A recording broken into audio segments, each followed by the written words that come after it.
Kami anak-anak-Mu yang terkasih. Pagi hari ini Tuhan urapi setiap kami. Bawa kami semakin mengerti akan isi hati-Mu. Kami percaya ya Bapa, bahwa firman-Mu ya dan amin. Kami selalu terhubung Tuhan. Roh kami selalu terhubung, selalu terkoneksi ya Bapa. Kami percaya Tuhan, Kau tidak pernah Tuhan meninggalkan kami. Kami bersyukur roh kami dibangkitkan dari hari ke hari. Pagi hari ini kami Tuhan urapi setiap jemaat-Mu. Urapi hamba-Mu yang menyampaikan kebenaran firman. Kami siap mendengarkan isi hati-Mu Tuhan. Di dalam nama Tuhan Yesus. Mari yang siap katakan sama-sama haleluya. Amin. Tuhan Yesus memberkati. Shalom, selamat pagi. Terima kasih. Ya mari silakan duduk. Puji Tuhan. Bapak Ibu jemaat yang terkasih, hari ini kita akan belajar dalam sebuah pengajaran.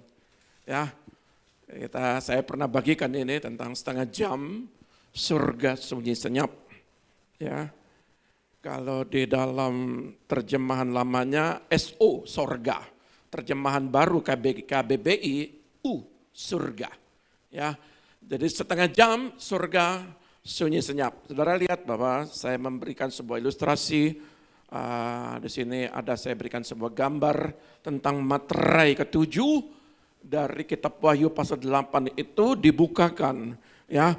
Di situ berbicara tentang 7 malaikat yang diberikan sangkakala untuk segera ditiupkan. Ya, saudara yang terkasih, saya memberitakan firman ini bukan sekali-kali untuk membawa saudara hidup dalam ketakutan. Saya ingin membawa saudara supaya mengenal dengan baik Allah yang saudara sembah. Ya, sebab itu saudara yang terkasih, Wahyu ini bukan menjadi sebuah, karena di situ ada simbol, di situ berbicara tentang bagaimana Rasul Yohanes melihat sebuah kejadian demi kejadian. Ya, bagaimana di situ gereja Tuhan dibawa ke dalam sebuah kesempurnaan. Memang kalau kita belajar dalam literatur, dalam teologi, memang ayat-ayat dalam kitab Wahyu tidak berurutan. Tetapi saudara harus memahami setiap apa yang dilihat oleh Rasul Yohanes di Pulau Patmos adalah sebuah pewahyuan yang dia melihat secara langsung bagaimana dia dibawa untuk disingkapkan rahasia Tuhan mulai dari kitab Kejadian, Adam dan Hawa, para nabi. Ya, di situ dibicarakan, dikatakan bahwa apa yang terjadi ke depan, ya. Lalu di dalam kitab Wahyu ini juga siapa yang bisa membuka materai-materai itu dari materai 1 sampai ke 7. Siapa yang bisa membuka? Lalu Rasul Yohanes melihat darah anak domba yang tertumpah di atas kayu salib, yang memegang kunci, yang membuka setiap materai itu. Kita bersyukur di situ bahwa Kristus disalibkan untuk membuka rahasia daripada apa yang tersingkapkan, apa yang tersembunyi mulai dari kitab Daniel. Dalam kitab Daniel itu ketika Daniel diutus, ya, lalu di situ ada malaikat Persia, ya. Malaikat Persia yang menahan untuk malaikat daripada salah satu malaikat Jibril yang ingin menyampaikan pesan Allah. Malaikat Jibril ini adalah menyampaikan pesan Allah. Ya, ketika dia menyampaikan pesan Allah kepada Daniel, lalu di situ malaikat daripada penghulu penguasa udara di Persia itu menghalangi. Maka Tuhan mengutus malaikat perang yaitu Mikael untuk membantu dan disampaikan. Lalu dikatakan ini kitab ini masih tersegel, masih termaterai. Suatu kelak nanti akan disingkapkan dan akan dibuka. Dan hari ini kita akan belajar tentang Wahyu pasal 8, apa yang Tuhan mau dalam pemberitaan ini. Maka kita akan melihat, ya, Wahyu pasal 8 ayat 1 sampai 5. Ini saya sudah pernah bagikan, tetapi ada sebuah pemahaman yang sangat luar biasa. Silakan. Wahyu pasal 8 ayat 1 sampai 5, demikian bunyi firman Tuhan. Materai yang ketujuh. Dan ketika anak domba itu membuka materai yang ketujuh, maka sunyi senyaplah di sorga, kira-kira setengah jam lamanya. Lalu aku melihat ketujuh malaikat yang berdiri di hadapan Allah, dan kepada mereka diberikan 7 sangkakala. 7 sangkakala. Maka datanglah seorang malaikat lain, Ya. dan ia pergi berdiri dekat mezbah dengan sebuah pedupaan emas. Dan kepadanya diberikan banyak kemenyan untuk dipersembahkannya bersama-sama dengan doa semua orang kudus di atas mezbah emas di hadapan tahta itu. Maka naiklah asap kemenyan bersama-sama dengan doa orang-orang kudus itu dari tangan malaikat itu ke hadapan Allah. Lalu malaikat itu mengambil pedupaan itu, mengisinya dengan api dari mezbah dan melemparkannya ke bumi. Maka meledaklah bunyi guruh, disertai halilintar dan gempa bumi. Saudara yang terkasih, kitab Wahyu dan Daniel, Daniel, Yekiel, dan kitab Wahyu. Saudara,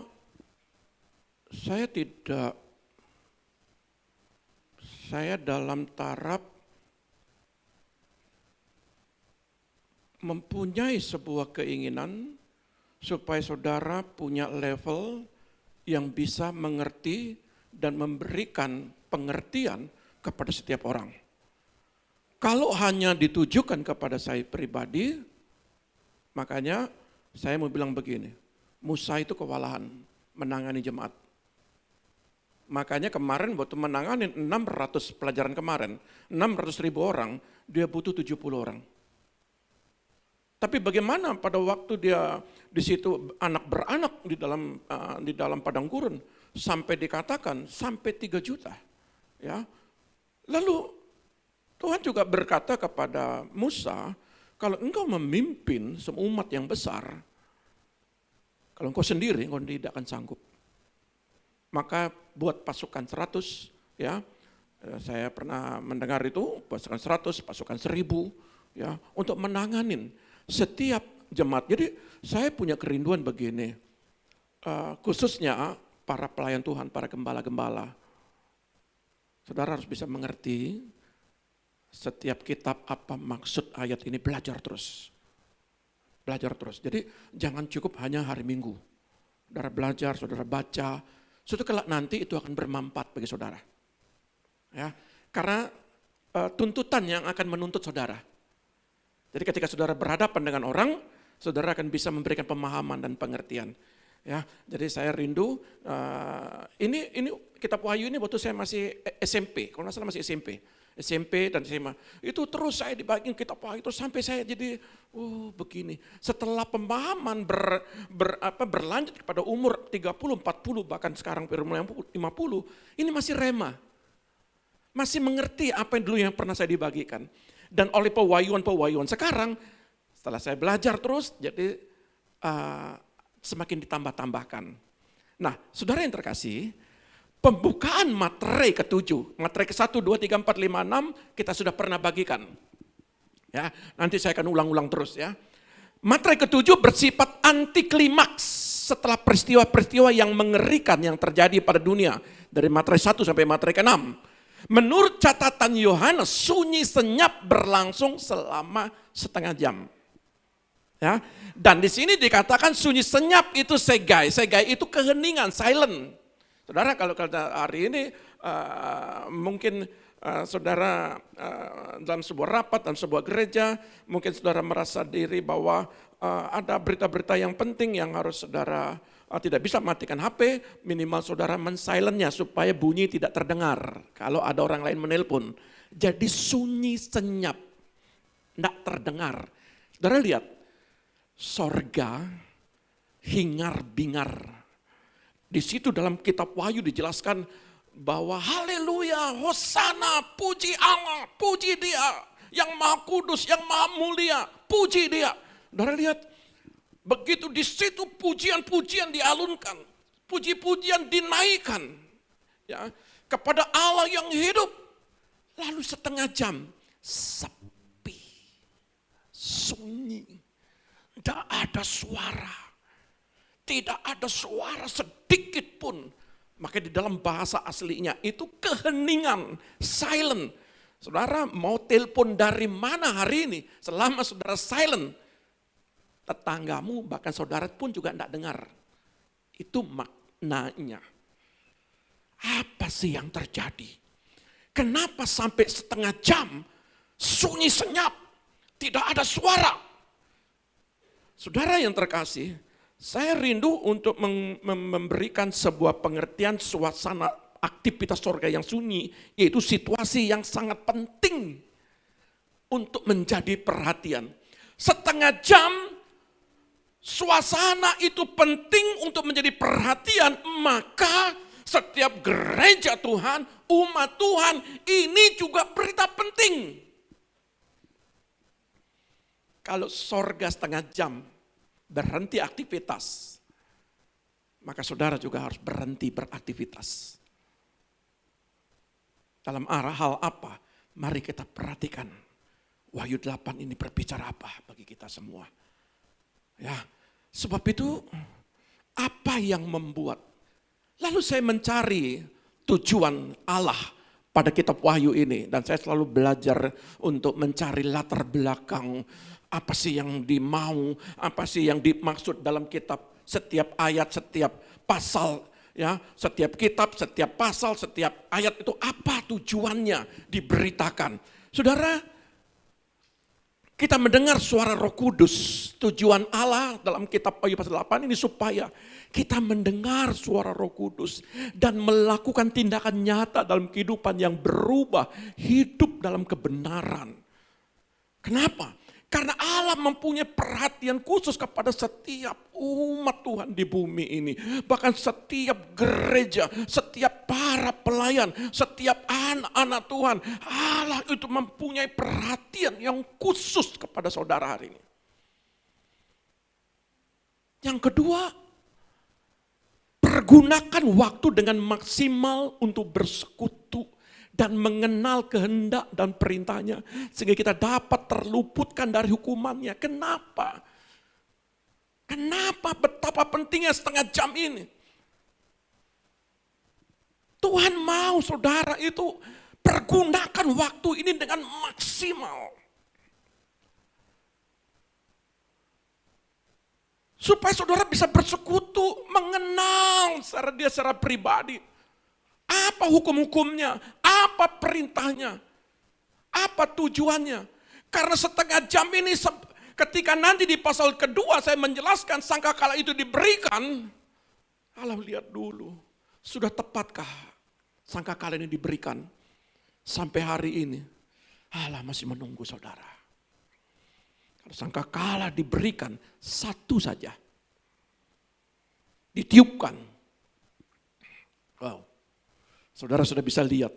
Dan saya selalu melihat bagaimana peperangan demi peperangan terjadi. Itu menjadi konsumsi buat saya untuk melihat tanda-tanda. Ya, saya melihat situasi keadaan, peta politik, peta ekonomi, semua saya lihat para pemimpin-pemimpin dunia.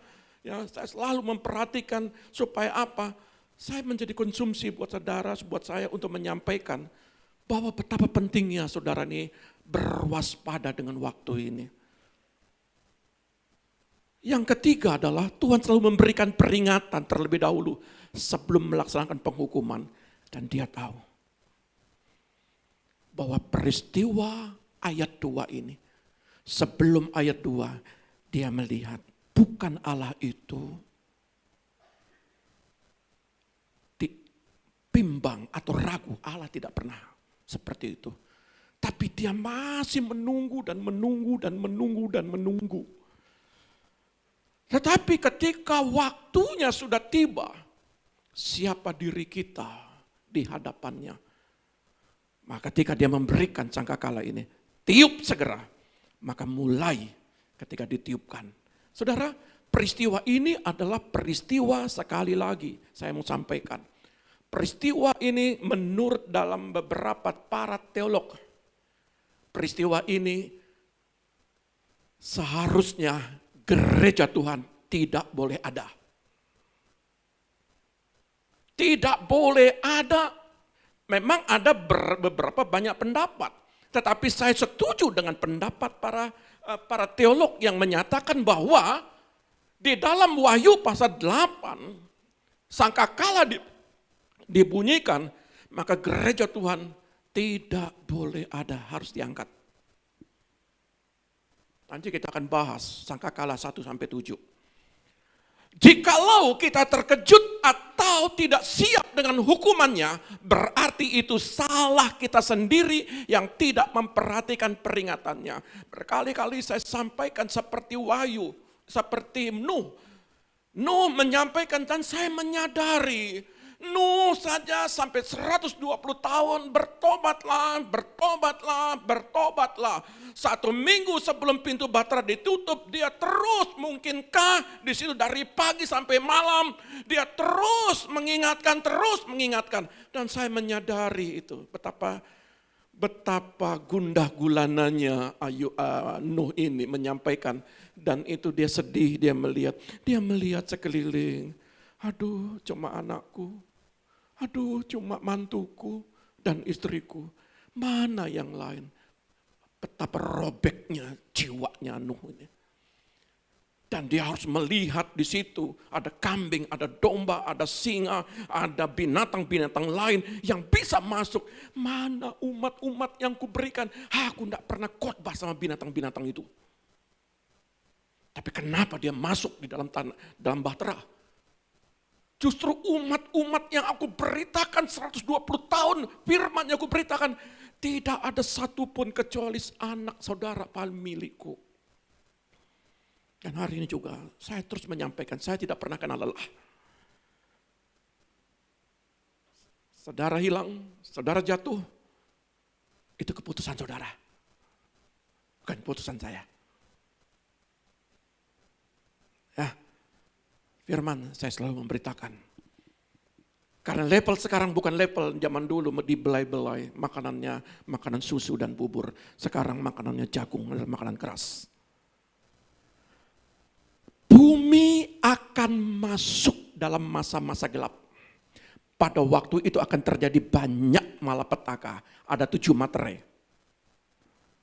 Kalau ada literatur, memang para teolog kita sampai materai ke-5. Tetapi itu memang pendapat-pendapat saya tidak mau masuk dalam hal ini hari ini. Ya, kalau materai ke-7 sudah pasti gereja Tuhan, kita jangan berada pada masa 3,5 antikris. Kita harus masuk dalam bilangan orang yang mengalami pengangkatan gereja Tuhan. Saudara tidak akan sanggup. Ini orang-orang yang 7 tahun, orang-orang yang mengalami daripada 7 sangkakala adalah orang-orang yang tertinggal. Anak tidak mau dengar-dengaran. Istri dengar-dengaran, suami dengar-dengaran, istri diangkat. Suami nggak mau taat, istri taat. Atau suami istri tidak taat, orang tua nggak taat, anak-anak taat. Anak-anak diangkat. Ketika sangkakala itu, materai itu dibukakan. Maka dia tidak mau. Makanya ada 10 wanita, 5 bijak, 5 wanita bodoh. Yang bijaksana, padahal 10-10-nya ngerti firman. 5 sama-sama punya pelita 10, tetapi yang 5 tidak punya minyak, yang 5 punya minyak. Artinya, kalau saudara tidak mau dipembaharui, mengalami pembaharuan, tidak diperbaharui oleh Roh Kudus setiap hari, berjaga-jaga setiap hari, maka pada waktu yang tidak bisa disangka-sangka ketika dia datang,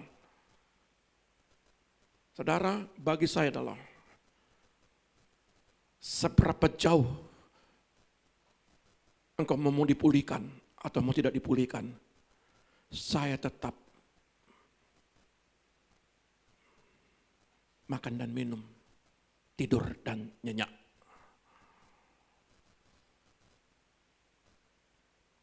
Apa yang harus saya pikirkan, saya pikirkan. Apa yang tidak perlu saya pikirkan, saya tidak perlu pikirkan. Ketika umat-umat Tuhan memuaskan kedagingannya, maka saya berkata begini, itu keputusanmu, bukan keputusanku. Keputusanku adalah memberitakan firman. Dan saya mau menyampaikan bahwa jikalau Anda terkejut atau tidak siap dengan hukumannya, 11 tahun kita sudah berdiri, bahkan firman saya sudah beritakan. Bahkan saudara, umur hari ini ada yang 30, 20, 40, 50, bahkan ada yang mencapai 60. Berapa firman yang saudara sudah dengar? Apakah saudara lakukan firman itu? Kembali berpulang kepada saudara. Yang saya mau sampaikan adalah, Jangan sampai saudara masuk dalam bilangan antikris. Tidak ada satu manusia pun yang sanggup kecuali ditetapkan. Ya. Lalu Tuhan tidak pernah senang menghukum orang berdosa. Ingat, apapun dosamu, Tuhan tidak senang untuk menghukummu. Dia memberikan kasih karunia. Dia wujudkan dengan rancangannya di kayu salib. Maka di kayu salib itu tidak ada syarat. Itu ada syarat mutlak. Bahwa apapun dosa yang kau lakukan di atas kayu salib itu sudah ditebus. Sudah dibenarkan. Tapi saya mau sampaikan, dia mencintai saudara dan saya. Tetapi kasih karunia bukan untuk dipermainkan. Bukan untuk disepelekan. Kasih karunia bukan untuk segala sesuatu saudara bikin permudah gampang. Besok minta ampun. Puji Tuhan, saudara diampuni. Saya sudah banyak melayani. Mbak, kemarin saya pergi makan.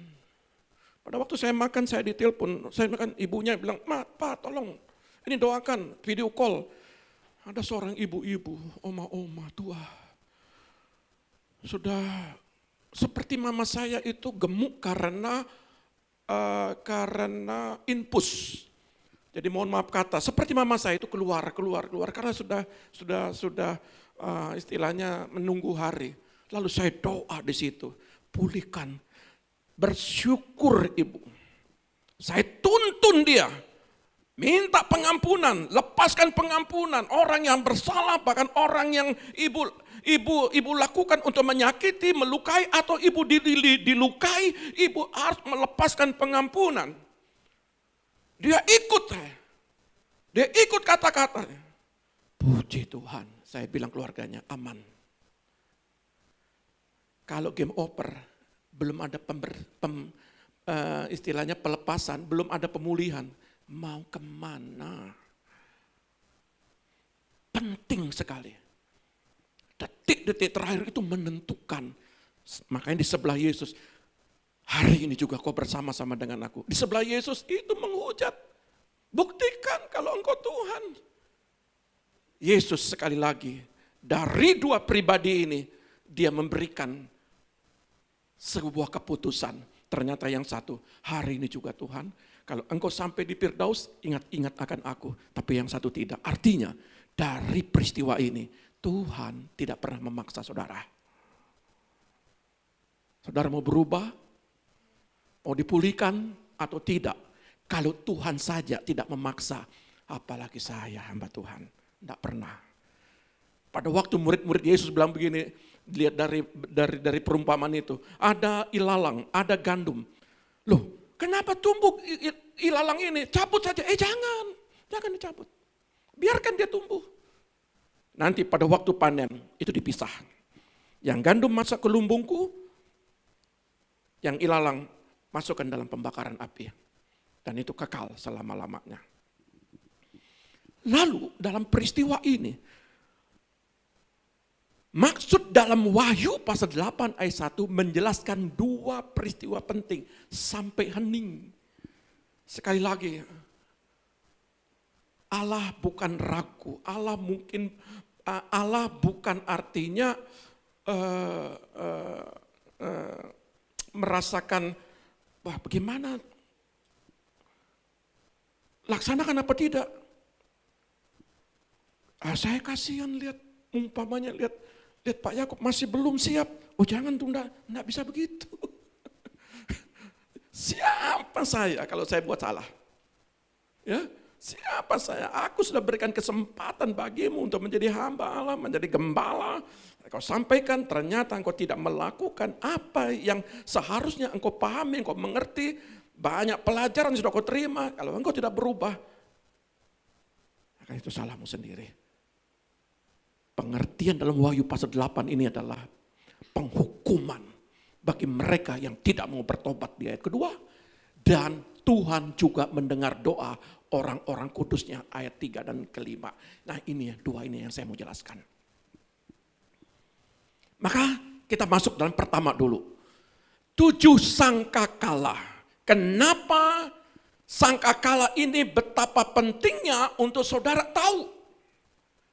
Dari 4 sangkakala saya tidak akan masuk dulu ke situ, ya, karena ini banyak kalau tidak cukup waktu. Jadi saya singkat saja. Dalam sangkakala yang penting, ya, yang saudara harus pahami, ya. Kalau kita lihat di sini, sangkakala pertama Wahyu pasal 8 ayat 7, sangkakala kedua Wahyu 8 ayat 8 dan 9, sangkakala ketiga Wahyu 8 ayat 10 dan 11, sangkakala keempat Wahyu pasal 8 ayat 12 sampai 13, ya. Bahkan di sini dikatakan, ya, ayat 13 tuh, coba ayat 13-nya Wahyu 8. Wahyu 8 ayat 13. Lalu aku melihat, aku mendengar seekor burung nasar terbang di tengah langit dan berkata dengan suara nyaring, celaka, 3 kali. celaka, celakalah mereka yang diam di atas bumi, oleh karena bunyi sangkakala ketiga malaikat lain yang masih akan meniup sangkakalanya. Celaka, celaka, celakalah semua manusia di bumi. 4 daripada sangkakala itu sepertiga mengalami kematian. Tetapi di pasal yang terakhir dari pasal 18 ini, ayat terakhir dikatakan celaka, celaka. 3 sangkakala akan dibunyikan lagi. Yang 4 saja mengalami suatu penderitaan yang amat sangat. Apalagi dikatakan celaka, itu penegasan. Celaka, celaka, celakalah. Hai umat Tuhan yang tertinggal. Hai umat Tuhan yang masih belum mengalami pemulihan. Hai celaka, celaka, celakalah. Kalau masih ada kita, masih ada yang disembunyikan. Celaka, celaka, celakalah. Kalau kita masih hidup di dalam semaunya kita. Apa yang dimaksud dengan sangkakala kelima ini? Kenapa dikatakan celaka ke celaka? Apa yang dimaksud daripada peniupan sangkakala kelima? Maka kita akan buka. Wahyu pasal 9. Wahyu pasal 9 ayat 1 sampai 12, demikian bunyi firman Tuhan. Sangkakala yang kelima. Lalu malaikat yang kelima meniup sangkakalanya, dan aku melihat sebuah bintang yang jatuh dari langit ke atas bumi, dan kepadanya diberikan anak kunci lubang jurang maut. Dibukalah jurang maut. Terus? Maka dibukanyalah pintu lubang jurang maut itu, lalu naiklah asap dari lubang itu bagaikan asap tanur besar, dan matahari dan angkasa menjadi gelap oleh asap lubang Saudara itu. lihat, bagaimana kalau saudara melihat mendung yang kita mengalami musim penghujan. Kalau kita lihat dari kota ini, itu semua dari ujung ke ujung itu gelap. Ini hujan sebentar lagi. Ya, badai, kalau sudah hitam sekali itu, wah ini hujan keras betul. Tapi kenapa yang dimaksud di dalam kitab Wahyu pasal 9 ini, seperti awan yang begitu gelap, apa yang dilihat oleh Rasul Yohanes ini? Terus. Dan dari asap itu berkeluaranlah belalang-belalang ke atas bumi, dan kepada mereka diberikan kuasa, sama seperti kuasa kalajengking di bumi. Saudara lihat, ternyata itu adalah belalang-belalang yang diberi kuasa seperti kalajengking. Saudara lihat, ini bukan simbol. Saudara perhatikan dalam kitab Kejadian, ya, pada waktu bangsa Israel itu keluar, di situ ada 10 tulah, bahkan tulah belalang itu melahap semua tumbuh-tumbuhan, ya. Itu kutuk yang diberikan kepada Allah, kepada bangsa Israel. Karena apa? Karena dia menahan umatnya untuk keluar dari tanah Mesir. Seperti itu belalang menutupin langit. Tetapi itu bukan belalang yang dimaksud untuk melahap, untuk memakan tumbuh-tumbuhan. Tetapi belalang ini diberikan kuasa seperti sengat kalajengking. Terus. Dan kepada mereka dipesankan, supaya mereka jangan merusakkan rumput-rumput di bumi, Jangan rusak rumput-rumput di bumi. atau tumbuh-tumbuhan, ataupun pohon-pohon, melainkan hanya manusia yang tidak memakai materai Allah di dahinya. Melainkan hanya manusia yang tidak mau bertobat. Kau dengar baik-baik. Jangan saudara menjadi bilangan di situ. Yang tidak punya materai, yang tidak mau dipulihkan, yang masih membela perasaan, yang masih membela egonya, yang masih mau menganggap dirinya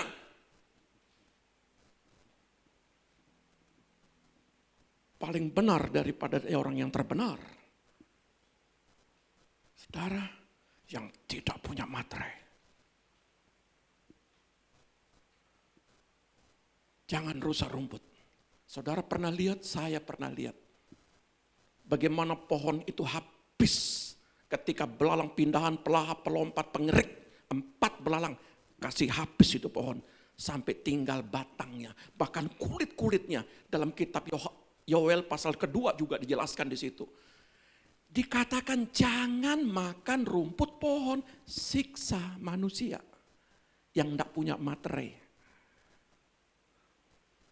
Terus Dan mereka diperkenankan bukan untuk membunuh manusia, melainkan hanya untuk menyiksa mereka 5 bulan lamanya.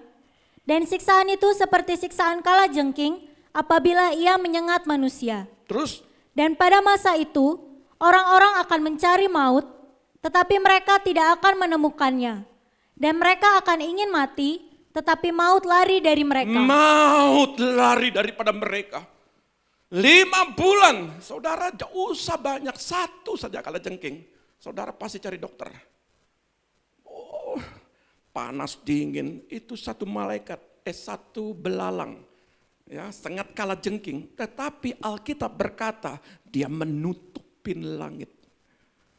Yang dicari adalah orang-orang yang tidak mau dipulihkan, yang tidak mau bertobat. Bukan Allah ingin menghukum.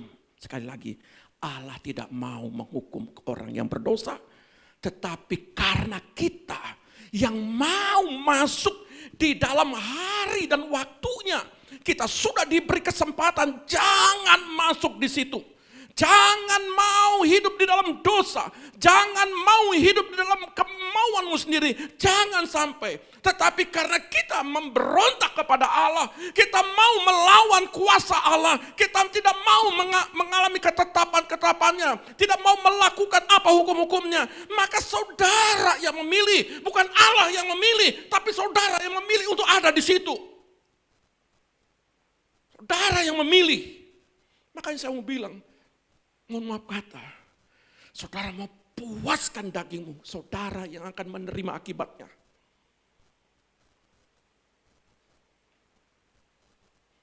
Terus, ini dikatakan mana maut? Banyak orang mencari maut, minta mati. Pada masa itu maut justru lari, kematian itu lari. Alami kesiksaan, penyiksaan. Kenapa? Saudara lihat, banyak orang, Alkitab Ibrani bilang, banyak orang yang menyalibkan Yesus kedua kali lagi. Banyak orang menghujat lagi Yesus. Banyak orang justru pengorbanan Yesus tidak dihargai tubuh dan darahnya. Yang sudah tercurah untuk keselamatannya. Tapi pengorbanan darah itu kita campakkan. Oleh apa? Perlakuan kita. Oleh apa? Kehidupan kita. Oleh apa? Kesenangan kita. Saudara, ada masanya darah anak domba itu perlu dihargai dan dihormati. Saudara yang memilih. Terus. Dan rupa belalang-belalang itu sama seperti kuda yang disiapkan untuk peperangan. Saudara lihat, belalang mempunyai sangat kalajengking, bahkan dia berlari ya seperti kuda yang begitu cepatnya. Terus. Dan di atas kepala mereka ada sesuatu yang menyerupai mahkota emas, dan muka mereka sama seperti muka manusia. Ya. Dan rambut mereka sama seperti rambut perempuan, dan gigi mereka sama seperti gigi singa. Mereka seperti gigi singa. Ini pengajaran yang harusnya saya masuk dalam sesi materi ya. Tapi tidak apa-apa, terus. Dan dada mereka sama seperti baju zirah, Dan bunyi sayap mereka bagaikan bunyi kereta-kereta yang ditarik banyak kuda yang sedang lari ke medan peperangan. Dan ekor mereka sama seperti kala jengking dan ada sengatnya, dan di dalam ekor mereka itu terdapat kuasa mereka untuk menyakiti manusia 5 bulan 5 lamanya. bulan lamanya, terus. Dan raja yang memerintah mereka ialah malaikat jurang maut, namanya dalam bahasa Ibrani ialah Abaddon. Kalau Abaddon bahasa Ibrani itu kehancuran, penghancur. Terus. Dan dalam bahasa Yunani ialah Apollyon. Apollyon dalam bahasa aslinya itu kehancuran, kerusakan yang terjadi. Terus. Celaka yang pertama sudah lewat, sekarang akan menyusul 2 celaka lagi. Yang pertama saja sudah mengerikan. Apalagi malaikat ke-6 dan malaikat ke-7. Tapi saya tidak mau menjelaskan panjang lebar di sini. Saya hanya memberikan pesan. Dalam 7 sangkakala ini, 1 sangkakala saja, saudara. Saya beritakan ini supaya saudara tidak menjadi pendeta takut-takutin. Enggak, supaya saudara tahu bahwa dosa itu ada akibatnya. Apa yang kau lakukan itu ada dampak bagi dirimu sendiri. Pendeta, pelayan, hamba Allah, teman, boleh tidak tahu. Tapi Allah itu tahu. Maka saya mau menyampaikan begini. Dalam kitab para nabi, Zefanya, Zakaria juga menyampaikan. Tapi saya menyampaikan apa yang pernah dinubuatkan oleh Nabi Zefanya dalam kitab bahasa Indonesia sehari-hari. Saya jelaskan, Bapak Ibu baca dalam terjemahan baru. Ayat 14 bilang begini, hari penghakiman Tuhan sudah dekat. Ya, sudah sangat dekat. Bahkan akan tiba dengan segera. Hari itu penuh kepedihan. Sehingga prajurit-prajurit yang paling perkasa pun akan meraung-raung karena putus asa. Meminta belas pengasihan, meminta pertolongan. Tapi Tuhan katakan begini, pada hari itu tidak ada lagi pertolongan. Saudara sudah diberi kesempatan sampai hari ini. Saudara diberi kesempatan sebelum sangkakala itu diberikan. Hari ini selalu diingatkan oleh hamba-hambanya. Maka pernah ada ayat bilang begini, ya, ketika orang kaya dan orang Lazarus menikmati yang enak-enak bersama Bapak Abraham. Tetapi orang kaya itu berkata, aku mengalami penyiksaan. Katakan kepada Lazarus, berikan aku setetes air saja supaya melepaskan dahagaku. Oh, enggak bisa Lazarus. Orang kaya itu enggak bisa. Enggak bisa. Ada jurang pemisah. Aduh, aku menderita di sini. Tolong sampaikan. Ada 5 keluargaku, saudaraku di bumi. Tolong sampaikan. Kamu masih hidup aja? Enggak mengerti. Apalagi kamu turun. Seperti dunia orang mati. Bagaimana dia percaya? Serahkan para nabi-nabiku. Mereka yang memberitakan. Tapi sampai hari ini. Para nabi-nabinya sudah menyampaikan. Lalu semua keputusan berpulang kepada kita.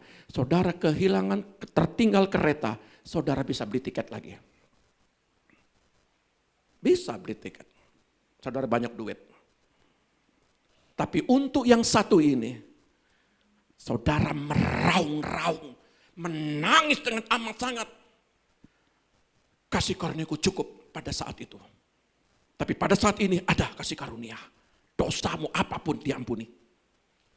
Tapi pada masa itu, no, cukup. 15 hari itu hari kemarahan Tuhan. Kesulitan dan kesusahan, hari keruntuhan, penghancuran, hari kegelapan dan kesuraman, hari yang kelam dan berkabut. Ayat 16, sepanjang hari, bukan sepanjang minggu, sepanjang tahun, 1 kali 1 minggu, bukan. Sepanjang hari terdengar bunyi terompet, pekik tempur, pejuang-pejuang yang menyerang kota, yaitu belalang-belalang yang menyiksa. Setiap hari, saudara tidak akan bisa luput. Contoh, saudara kehilangan HP. Klik kalau yang iPhone. Di mana HP itu, ditahu berapa jemaat yang pernah kehilangan. Tertinggal, lalu diambil orang. Langsung cari. Oh, di sini tempatnya. Pak, ada HP saya tertinggal. Oh iya. Saudara cari alamat dimanapun di kota ini, saudara bisa jumpai. Google Map. Iblis, setan, penguasa di udara, saudara tidak akan bisa luput sepanjang hari dimanapun saudara berada.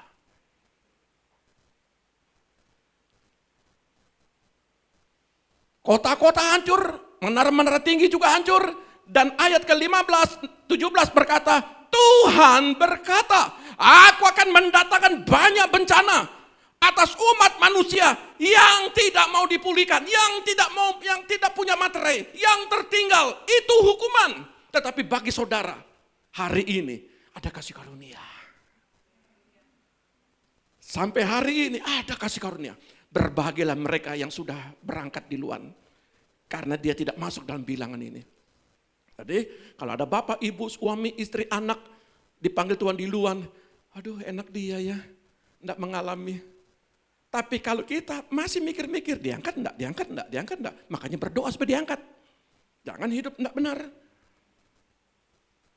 Lalu, seperti orang buta, gini, sehingga mereka akan meraba-raba seperti orang buta, mereka telah berdosa kepadaku, dan sekarang darah mereka akan tercurah seperti air, karena mereka tidak menghargai pencurahan darah anak domba di atas kayu salib. Mereka tidak menghargai itu. Mereka melakukan dosa semaunya. Mereka tidak menghargai. Maka pada saat itu darah mereka akan tercurah. Mayat mereka membusuk di atas tanah. Perhatikan baik-baik 18. Pada hari yang dahsyat itu Tuhan akan menunjukkan marahnya. Maka segala emas dan perak mereka tak dapat menyelamatkan mereka. Saudara nggak bisa sogok Tuhan dengan emas 1 kilo. Nggak bisa. Tak dapat melihat mereka. Seluruh bumi akan hancur, lebur, dibakar oleh api kemarahannya, dengan tiba-tiba akan dicabut segala nyawa di bumi ini. Tuhan itu sadis. Tidak, sekali lagi tidak. Dia tidak mau dipermainkan. Kok Tuhan menghancurkan Sodom dan Gomora? Sudah dikasih tahu berkali-kali, bertobat dan bertobat.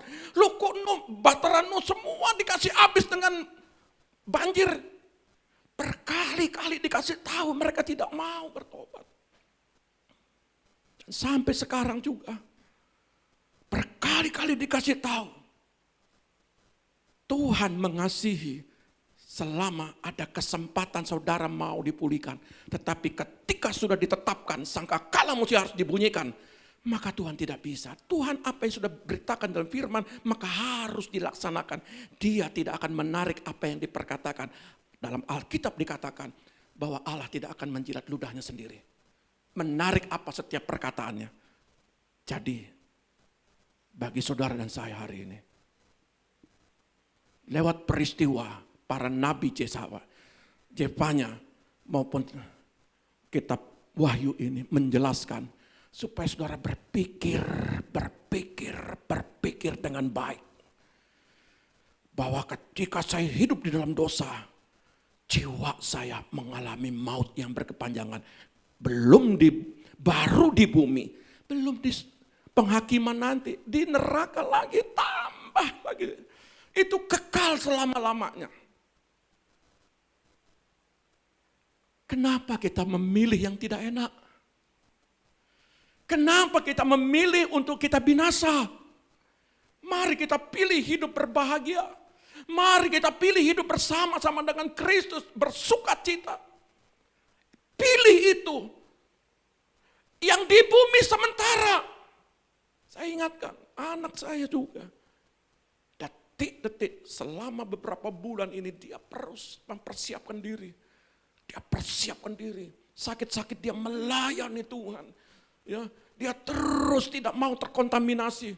Apapun masalah orang, dia tidak mau masuk di dalam pikirannya. Dia tidak mau mendengar. Dia mau hidup dalam kebenaran. Baik hati, pikiran, perkataan, matanya itu tetap melihat hal-hal yang kudus. Bahkan apa yang dia lakukan itu untuk menyenangkan Tuhan. Berbahagialah dia ketika dia dipanggil Tuhan. Hidup ini tidak ada yang tahu. Ketika saudara pulang, saya bersyukur saudara hari ini dipulihkan. Kalau Tuhan memanggil saudara, praise the Lord Jesus. Saudara buka mata ketemu Tuhan. Bagi yang dipulihkan.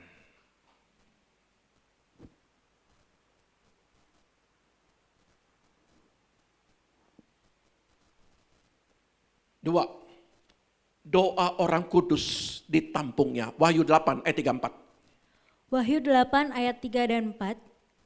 Maka datanglah seorang malaikat lain, dan ia pergi berdiri dekat mezbah dengan sebuah pedupaan emas.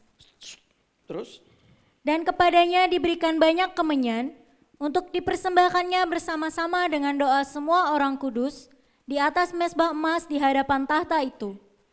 Maka naiklah asap kemenyan bersama-sama dengan doa orang-orang kudus itu dari tangan malaikat itu ke hadapan Allah. Di dalam pembahasan poin kedua ini, saya mau menyampaikan begini. Tidak ada doa yang dipanjatkan itu sia-sia. Semua doa itu didengar, disimpan pada bokor emasnya. Sekecil apapun kau berdoa buat keluargamu, buat suamimu, buat istrimu, buat anakmu, buat orang tuamu, buat tetanggamu, para pelayan, buat areamu, buat para jemaat, tidak akan pernah sia-sia. Kalau hari ini saudara belum terjawab, dia tampung itu semua. Saya mau sampaikan bahwa doa orang-orang kudus, suasana hening, yang satu berbicara tentang 7 malaikat memegang 7 sangkakala, tetapi di situ juga Allah mendengar doa-doanya. Tuhan, anakku belum masih dipulihkan. Tuhan, mereka masih belum Tuhan mengalami pemulihan dan pertobatan. Allah dengar. Bahkan sampai hari ini, makanya ayat berkata bilang, kan seharusnya 2000 tahun lalu Tuhan Yesus datang. Sampai hari ini kenapa tidak datang? Petrus jawab, 1 Petrus, bukan Allah itu lalai menepati janjinya. Tapi karena dia masih menunggu supaya satu orang jangan binasa. Dia tunggu saudara. Tapi ingat, kalau saudara nunggu bis, saudara bisa ditinggal, ada bis lagi. Bisa. Tapi kalau waktunya tiup sangkakala, bunyikan sangkakala, aku mau jemput umat-umatku, umat-umat pilihanku, maka pada waktu itulah berbahagialah kita. Dari lihat, di dalam poin ini saya mau menjelaskan begini, mengingatkan kita bahwa doa itu penting. Pernahkah kita bertanya, apakah doa itu penting? Apakah kita hanya mengucapkan kata-kata? Tuhan Yesus terima kasih atas makan ini, haleluya, amin. Tuhan Yesus pagi hari ini saya sudah bangun, tolong berkati saya, haleluya, amin. Tuhan Yesus malam ini saya mau tidur, tolong kirimkan malaikat jaga saya, rumah saya, jaga harta saya. Apakah itu doanya? Tuhan tetap menghargai. Tapi saudara, maksud daripada ayat ini adalah saudara punya beban untuk mendoakan jiwa-jiwa. Bukan hanya untuk kepentingan diri sendiri. Lalu saudara lihat, jangan remehkan sedikit pun kuasa doa di depan Tuhan. Gambaran doa orang-orang kudus yang disimpan di surga, naik seperti kemenyan berbau harum di hadapan Tuhan. Lalu kedua, memimpin kita untuk berdoa bagi orang yang terbelenggu. Jadi doa itu penting. Yang kedua, memimpin kita untuk berdoa bagi orang-orang yang terbelenggu. Bapa kami di surga, dikuduskanlah namamu, datanglah kerajaanmu, jadilah kehendakmu di bumi seperti di surga. Jadilah kehendakmu di bumi seperti di surga, di keluarga kami seperti di surga. Doakan, walaupun di situ ada piring pecah, kata-kata yang tidak menjadi berkat, tetap doakan. Pasti ada pemulihan, pasti kerajaan Allah akan datang. Jangan saudara mau berdoa terus langsung terima jawaban. Saudara berdoa bagi anak-anak, tetap doakan dia, apapun itu dia. Jangan pernah menilai anakmu. Doakan dia. Setuju? Jangan pernah menilai suamimu. Jangan pernah menilai istrimu. Jangan pernah menilai orang tuamu. Jangan pernah, tetapi doakan dia. Karena doa itu berkuasa. Betul? Hari ini saya cukup tegas dengan firman ini. Saya tidak menyentuh satu person, tapi saya menyentuh secara global. Karena saya tidak mau satu binasa, satu umat pun yang tertinggal. Bapa kami di surga, dikuduskan namamu, jadi kehendakmu di bumi seperti di surga. Jadilah apa? Buatlah namamu dikenal sebagai nama yang kudus melalui hidup saya. Melalui keluarga saya. Melalui gereja saya, melalui kota, melalui negeri kami. Tuhan, kami mau berdoa agar jiwa-jiwa yang terbelenggu dibebaskan dari segala kutuk dosa, penyakit, kehancuran ekonomi, kegagalan. Berdoa, doakan. Jangan kau taruh penilaian dalam pribadimu. Jangan, Alkitab menjelaskan dengan baik.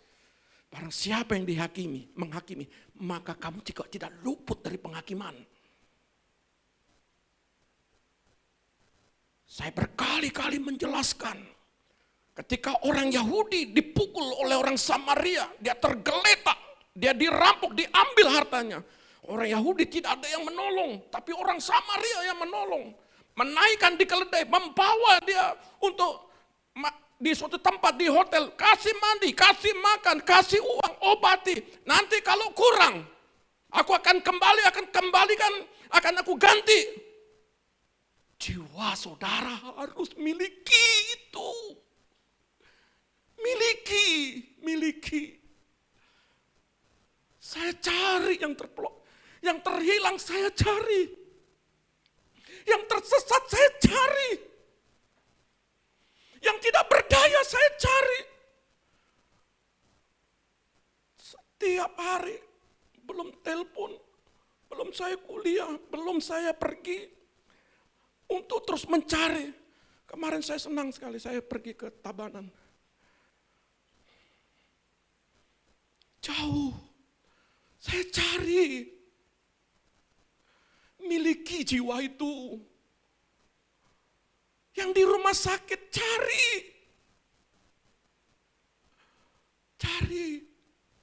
Jangan biarkan mereka tertinggal. Yesus datang bukan untuk orang benar. Yesus datang untuk orang berdosa. Yesus kumpul sama penyamun, penjahat, perempuan pelacur. Perempuan bersuami 5. Orang kusta, pemungut cukai, Yesus ada di situ. Kenapa kita nggak ada di situ? Hati saya terrobek-robek. Kalau satu jiwa tersesat, lalu saudara menilai tersesat, engkau hadir di situ. Yesus datang untuk saya, maka saya datang untuk orang berdosa.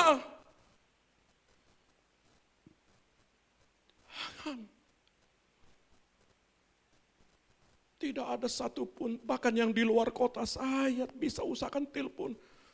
Tunggu bentar. Tapi saya ingatkan juga, kalau masih tidak mau melakukan hal yang benar, itu urusanmu sendiri. Ada ketegasan. Tapi kalau masih ada kesempatan, kita cari dia. Amin. Amin apa amin? Kalau kau punya miliki hati, maka di setiap rumah tanggamu, setiap tetanggamu ada Kristus di situ. Ada pertobatan di situ. Rindukan jangan sampai satu di antara mereka, saudaramu, keluargamu tertinggal. Kita berdoa minta pemulihan, minta penuaian. Dari awal tahun terus terjadi pemulihan sampai sekarang. Bagi kita, keluarga, usaha, pekerjaan, kesehatan, masa depan anak kita. Kita terus berdoa, maka apa yang terjadi? doa puasa 40 hari dan ibunya terus berdoa dan berpuasa. Tuhan singkapkan apa yang tersembunyi. Jadi saya bersyukur bahwa apa yang terjadi di tempat ini Tuhan singkapkan semua. Karena apa tema kita? Pemulihan. Siapa diri kita? Siapa kita? Bermain-main di situ, maka Tuhan akan singkapkan. Dan lihat, bagi yang belum dipulihkan, bukan Tuhan tidak tahu. Tapi dia masih sabar, masih terus memberi kesempatan buat kita untuk bertobat. Dia masih beri kesempatan. Maka saya mau sampaikan begini, kesimpulan. Ketika dipulihkan, ada harga yang mahal yang harus kita bayar. Seperti biji zaitun yang mengalami peremukan supaya minyak dan aromanya keluar. Semakin saudara diremukkan dengan persoalan suami, istri, anak, keluarga. Lalu saudara dipermalukan di situ. Saya mau sampaikan, disitulah biji zaitun yang harus dihancurkan supaya minyaknya keluar. Dipermalukan, ya. Tidak ada satupun yang tidak ingin keluarga kita hidup bahagia. Tapi saya mau ingatkan, ketika engkau mempermalukan nama Tuhan, maka Tuhan juga akan meluaskan, engkau akan dipermalukan.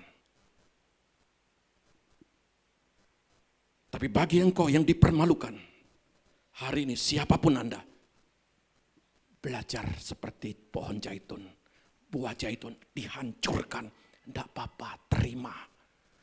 Jangan banyak berdebat, terima. Karena ketika engkau dihancurkan seperti mur, disitulah nampak apakah engkau orang yang diurapi apa tidak. Bagi saya pribadi adalah semakin kau besar persoalan, disitulah semakin nampak siapa diri kita sesungguhnya. Imanmu, pengharapanmu, keyakinanmu di situ akan terlihat.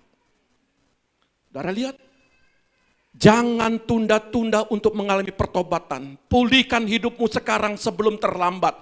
Bapa kita teramat baik dan dia rindu teramat dalam supaya kita datang kepadanya dan mau dipulihkan. Maka saya mau simpulkan daripada setengah jam ini.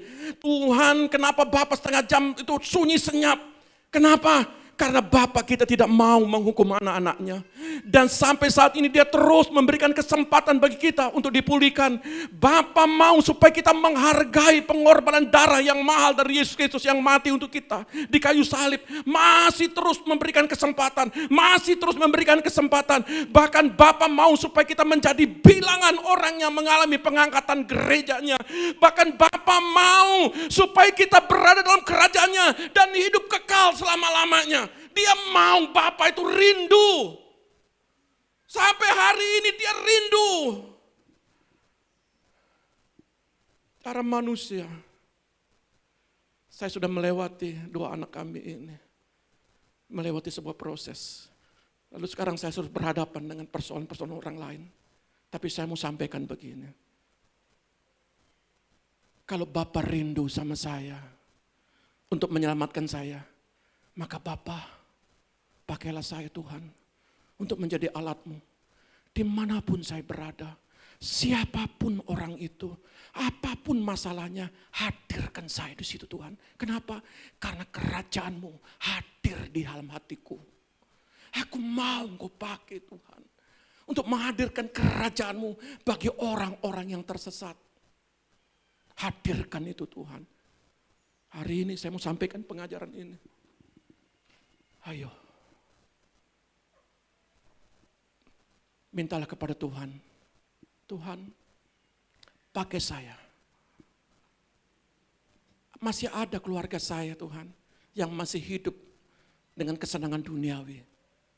Pakai lidah bibir saya Tuhan, supaya firman itu keluar dari mulut saya, dan mereka dipulihkan.